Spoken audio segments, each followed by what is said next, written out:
আসসালামু আলাইকুম। আমি বীর মুক্তিযোদ্ধা মোহাম্মদ আব্দুল মালিকের ছোট সন্তান আল মুক্তাদির বিল্লাহ। আজকে আমি যে বিষয়ে কথা বলবো, কথাটা একটু ভিন্ন ধরনের।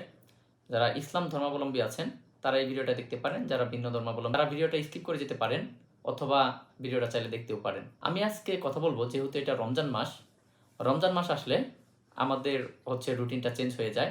দেখা যায় সবাই রোজা রাখে, ৫ ওয়াক্ত নামাজ পড়ার চেষ্টা করে। যেটা আমিও পারি না, অনেক সময় ৫ ওয়াক্ত নামাজ পড়তে পারি না, রমজান মাসেই বেশি পড়া হয়। আর যদিও এটা আমাদের ব্যর্থতা। তো রমজান মাসে সবাই কি করে ৫ ওয়াক্ত নামাজ পড়ে। এই নামাজের একটা বিষয় আছে, এশার নামাজ যখন আমরা পড়ি, তখন আমরা জানি এশার নামাজের শেষে বেতেরের নামাজ পড়তে হয়। এই বেতেরের নামাজে একটি বিশেষ নিয়ম আছে, সেই নিয়মটা নিয়ে আজকে কথা বলবো। আপনারা অনেকে হয়তো এই বিষয়টি জানেন, অনেকেই জানেন না। যারা জানেন না তাদের জন্য আজকের এই ভিডিওটি। বেতেরের নামাজে যখন আমরা তৃতীয় রাকাত পড়া শুরু করি, তখন দেখতে পারবেন যে হুজুর সূরা ফাতিহার সাথে অন্য একটা সূরা মেলানোর পরে আবারও তাকবীর দেয়।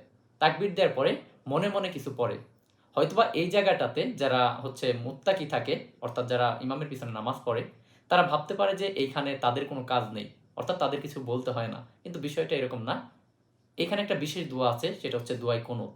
যেটা আমাদের রাসূলুল্লাহ সাল্লাল্লাহু আলাইহি সাল্লাম তিনি যখন বেতেরের নামাজ পড়তেন, তখন এটা পড়তেন। বিভিন্ন সাহাবায়ে কেরাম তাদের বিভিন্ন রেফারেন্সেও এই বিষয়টি আছে। সুতরাং সেই হিসেবেই বেতেরের নামাজে দোয়ায়ে কুনুত পড়তে হয়। এখন দোয়ায়ে কুনুত যেহেতু আমরা জামাতে নামাজ পড়তেছি, বেতেরের নামাজটা রমজান মাসে জামাতে পড়া হয়, রমজান ছাড়া নিজেরা পড়তে হয়। তো রমজান মাসে যখন নামাজ পড়া হয় জামাতে, তখন আমরা হয়তোবা ভাবি যে আসলে তো অন্যান্য নামাজের মতো বা অন্যান্য জামাতের মতো সূরা তো হুজুরই শুধু পড়বে, আমরা কেন পড়বো? কিন্তু বিষয়টা এরকম না। বেতেরের নামাজের ক্ষেত্রে দোয়ায়ে কুনুত এটা হচ্ছে মুত্তাকিদেরও, অর্থাৎ ইমামের পিছনে যারা থাকে, অর্থাৎ আমরা যারা মুসল্লি তাদেরও পড়তে হবে। হুজুরও মনে মনে পড়বে, মুত্তাকিরাও মনে মনে পড়বে যখন আমরা তাকবীর দিব, তাকবীর দেওয়ার পরে। এখন আপনি বলতে পারেন যে তাকবীর কেন দেয়া হয় ওই সময়টাতে? তাকবীর দেয়া হয় এই কারণে, কারণ বেতেরের নামাজ ৩ রাকাত, মাগরিবের নামাজ ৩ রাকাত। এই মাগরিব এবং বেতেরের নামাজকে এর থেকে ভিন্নতা করার জন্য মূলত তাকবীরটা দেয়া হয়। যদিও আমি ইসলামী বিষয়ে বিশারদ না, যতটুকু তথ্যপত্র ঘেঁটে জানতে পেরেছি সেটা থেকেই বলছি।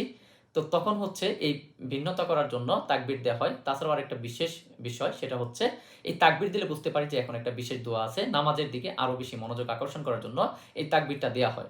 এখন আসি দোয়ায়ে কুনুত। কুনুত শব্দের অর্থ হচ্ছে অনুগত হওয়া। তো এই কুনুতটা, এটা হয়তো আমরা জানি না, তবে এটা সকল মুসলিমেরই জেনে নেওয়া উচিত।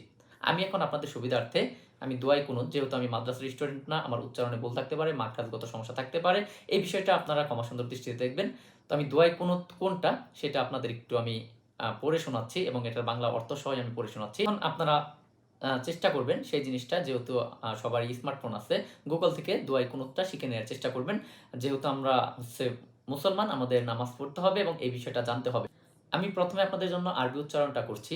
আল্লাহুম্মা ইন্না নাস্তাইনুকা ওয়া নাস্তাগফিরুকা ওয়া নু'মিনু বিকা ওয়া নাতাওয়াক্কালু আলাইকা ওয়া নুসনি আলাইকাল খাইর ওয়া নাশকুরুকা ওয়া লা নাকফুরুকা ওয়া নাখলাউ ওয়া নাতরুকু মাইয়াবজুরুকা। আল্লাহুম্মা ইয়াকা না'বুদু ওয়া লাকা নুসাল্লি ওয়া নাসজুদু ওয়া ইলাইকা নাসআ ওয়া নাহফিদু ওয়া নারজু রাহমাতাকা ওয়া নাখশা আযাবাকা ইন্না আযাবাকা বিল কুফফারি মুলহিক। এটা হচ্ছে আরবি। তো এটার বাংলাটাও জেনে নেওয়া ভালো। আল্লাহুম্মা ইন্না নাস্তাইনুকা ওয়া নাস্তাগফিরুকা। এর বাংলা হচ্ছে, হে আল্লাহ, আমরা আপনারই সাহায্য চাই এবং আপনার নিকট ক্ষমা প্রার্থনা করি। ওয়া নু'মিনু বিকা ওয়া নাতাওয়াক্কালু আলাইকা। আপনার উপর ঈমান আনি এবং আপনার উপরই ভরসা করি। ওয়া নুসনি আলাইকাল খাইর। আপনার উত্তম প্রশংসা করি। ওয়া নাশকুরুকা ওয়া লা নাকফুরুকা। আপনার শকর আদায় করি, আপনার অকৃতজ্ঞ হই না। ওয়া নাখলাউ ওয়া নাতরুকু মাইয়াফজুরুকা। যারা আপনার নাফরমানি করে তাদের আমরা পরিত্যাগ করি ও তাদের সাথে সম্পর্ক ছিন্ন করি। আল্লাহুম্মা ইয়াকা না'বুদু। হে আল্লাহ, আমরা আপনার ইবাদত করি। ওয়া লাকা নুসাল্লি ওয়া নাসজুদু।